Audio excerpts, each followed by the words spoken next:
Okay, now it's finished finalizing, and now it's writing the CD. You can hear the machine writing the CD.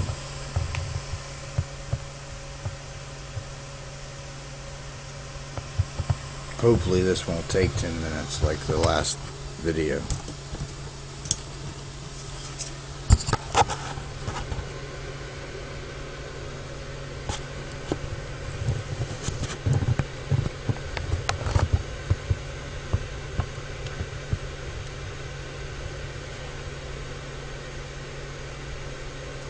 But it's going to take a minute, so in the meantime I would like to invite you to the tonejoint.com website. It has the links to the Tone Joint MySpace, or not, I'm sorry, not MySpace page, YouTube page. It has an interactive forum, so we can all get together and talk about this thing if we're having problems, as well as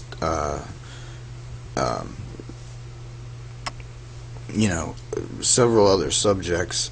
And there's a section where you can submit a gear review as well, and that is located at tonejoint.com. All are welcome to come and join.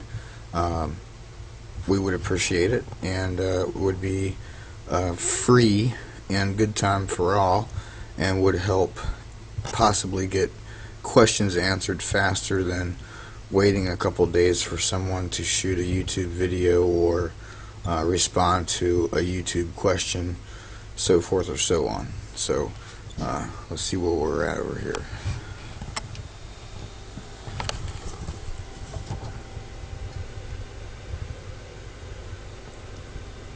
Okay, we're 60% finished and only 2 minutes into the video, so I think we'll be able to show the full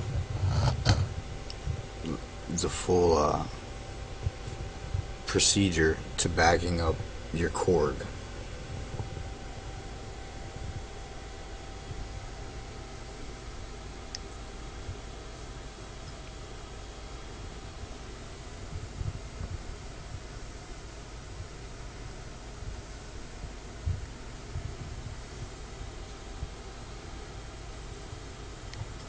A lot of people ask what these little gray dots are for. If you get a grease pencil at a hobby store, or you know, I don't know, any place basically, you can write what the tracks are, 1 through 16 on the top gray bars, and 17 through 32 on the bottom gray bars. Personally, I have some removable stickers that I use, and I'm doing a 16 track project right now, so I don't need the grease pencil. But that's a handy thing if you don't feel like going in and naming every track in the little screen. It says making session information.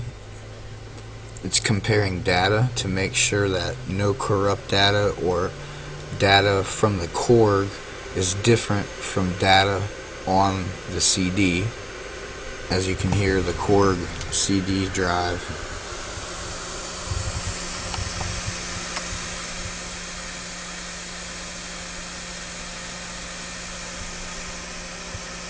And you'll see the Korg CD drive flash as well.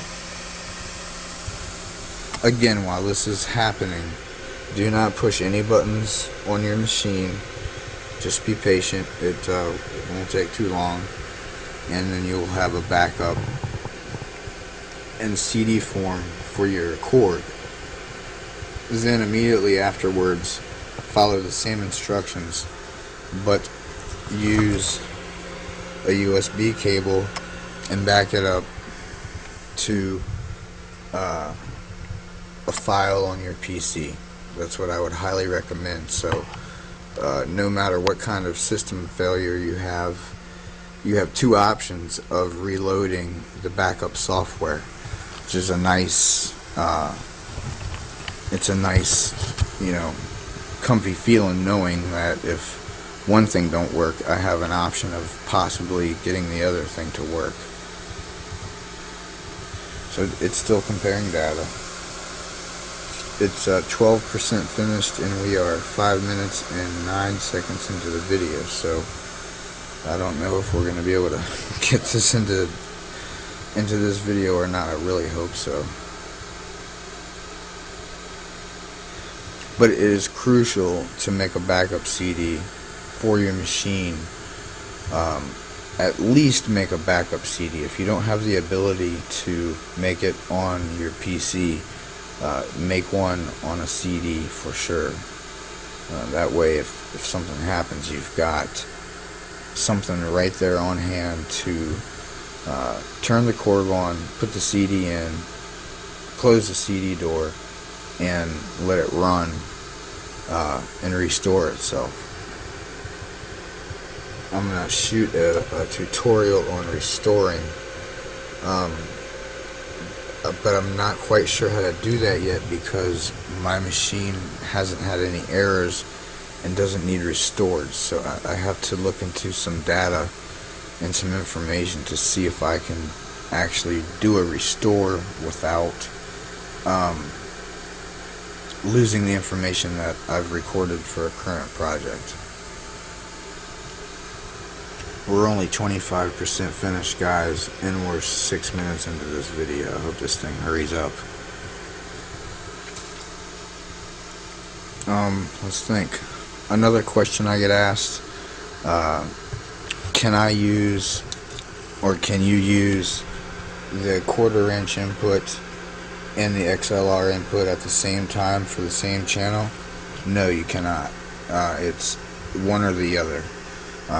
You can't use them both.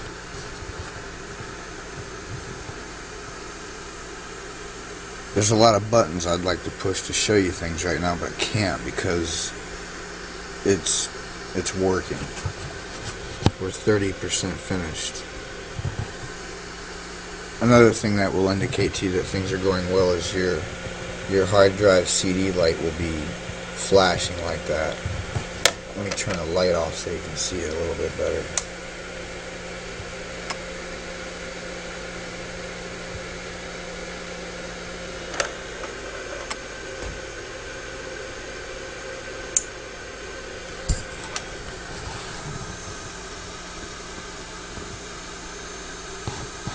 It does give you the option to skip.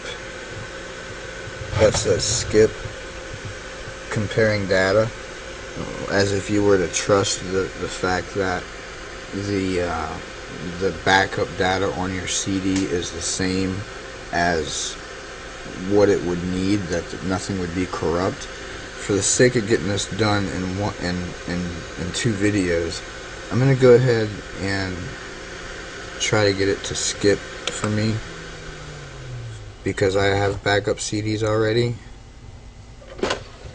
and as you can see, it'll spit your CD out, and I would get you a nice jewel case or something safe to keep it in. Label it.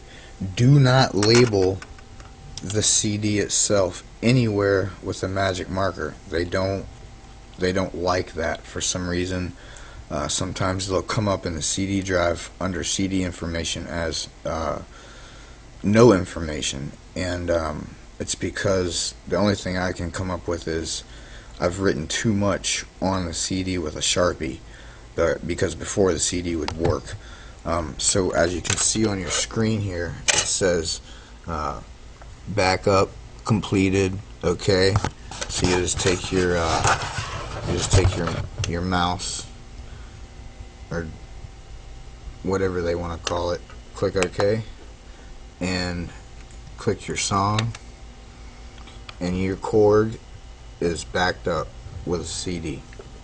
And it is crucial to do as one of the very first things that you do when you do get your Korg, in case you run into problems. Thanks for watching.